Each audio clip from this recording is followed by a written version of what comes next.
je vous propose de fermer les yeux. Je ne cherche pas à vous faire entrer en hypnose, simplement à profiter d'une histoire au message caché, que seul votre inconscient pourra démasquer. L'autre jour, j'étais au marché de Noël et je suis tombée sur le stand d'une artiste qui recyclait de vieux meubles. Et parmi tous ces objets, j'ai reconnu le fauteuil à bascule que j'avais quand j'étais enfant. Je ne sais pas si c'était le mien ou un modèle identique, mais cela a réveillé quelque chose en moi. J'avais complètement oublié ce fauteuil. Il n'apparaissait sur aucune des photos que mes parents avaient encore des années 70. Pourtant, en l'apercevant, je l'avais tout de suite reconnu, comme s'il était là, invisible dans une pièce noire, qui n'attendait que la lumière. Tout à coup, toutes les histoires de la bibliothèque rose que j'avais lues sur ce fauteuil me revenaient. Un peu comme si ce fauteuil était un filet de pêcheur, qui une fois remonté à la surface, révélait une belle prise de souvenirs imbriqués les uns avec les autres. Le livre qui m'avait le plus marqué était Fifi Brin d'Acier. Je trouvais ça génial de pouvoir être une petite fille aussi forte. Et coincée dans ce filet, j'ai retrouvé un autre souvenir. Il n'était ni bon ni mauvais, il était un souvenir. Et alors, je me suis dit que les objets pouvaient être des interrupteurs, allumant le bonheur. J'ai donc décidé d'apporter de la douceur dans ma vie. Et pour cela, je suis allée chercher des faiseurs de bonheur dans des brocantes, des ateliers. J'ai arrêté d'acheter des choses neuves et j'ai redonné vie à tous ces bons moments que j'avais enfouis.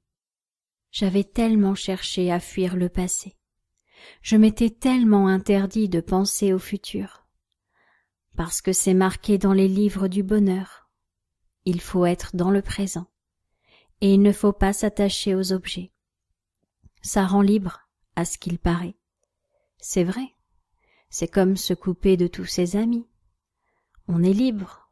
On ne risque plus de souffrir ou d'être trahi. On se coupe de tout ressenti. On redevient ces êtres spirituels, détachés du matériel, et on rate sa mission. Car on est venu sur terre pour une bonne raison. Pour vivre une expérience humaine. Tout comme je me suis passé de nourriture, je me suis passé d'argent, d'objets, de mari, et j'ai tout réussi. Oui, j'ai réussi à me passer de tout et à me suffire à moi-même. J'ai réussi chaque épreuve, suivi chaque conseil, issu de livres de sagesse. Et puis j'ai décidé que ma vraie liberté était d'avoir le choix, car pour moi, le vrai bonheur, c'est de trouver son véritable équilibre. Aucun livre, aucun sage, aucun philosophe ne sait exactement ce qu'il me faut, car personne n'est moi. Et comme je ne suis pas vous, je ne souhaite pas vous influencer. Au contraire, je voudrais vous rendre votre liberté. Je voudrais vous libérer des conseils, des croyances, des conclusions des autres, pour arriver à vos propres conclusions. Vous êtes la seule personne au monde à savoir ce qu'il y a de mieux pour vous. Vous avez votre propre vérité. Et si vous vous accordiez plus d'importance, que vous accordiez plus d'importance à votre propre opinion, et si vous étiez à la fois l'enseignant et le receveur de leçons. Quand j'ai vu cette chaise, j'ai fait appel à ma raison. Et celle-ci m'a dit non, non, non. C'est vrai, ce n'était pas raisonnable. Alors, j'ai passé mon chemin. Et puis j'ai fait demi-tour. j'ai décidé de ne pas écouter les conseils des autres, les conseils de ces grands penseurs, capables de vivre avec rien. Je pense que le bonheur ne tient qu'au fait qu'ils ont trouvé leur propre recette, mais que nous avons tous une recette différente. Elle se crée à tâtons, on la goûte à chaque cuisson. Je n'ai pas votre recette du bonheur, j'ai uniquement la mienne. Je peux juste aider votre inconscient à trouver la vôtre. Cessez de croire, expérimentez, désapprenez, apprenez autrement. Soyez votre propre philosophe, devenez votre maître, votre gourou, votre référent. Soyez votre propre enseignant. Oubliez ce qu'on a pu vous dire avant. Reprenez le pouvoir de votre vie. Qui a dit que pour être heureux, il fallait forcément être marié, avoir 2 enfants, une maison et un chien?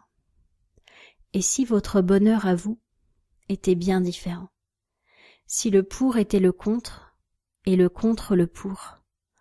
Reprenez votre liberté de penser, d'être, de faire. Sortez de l'influence des donneurs de leçons.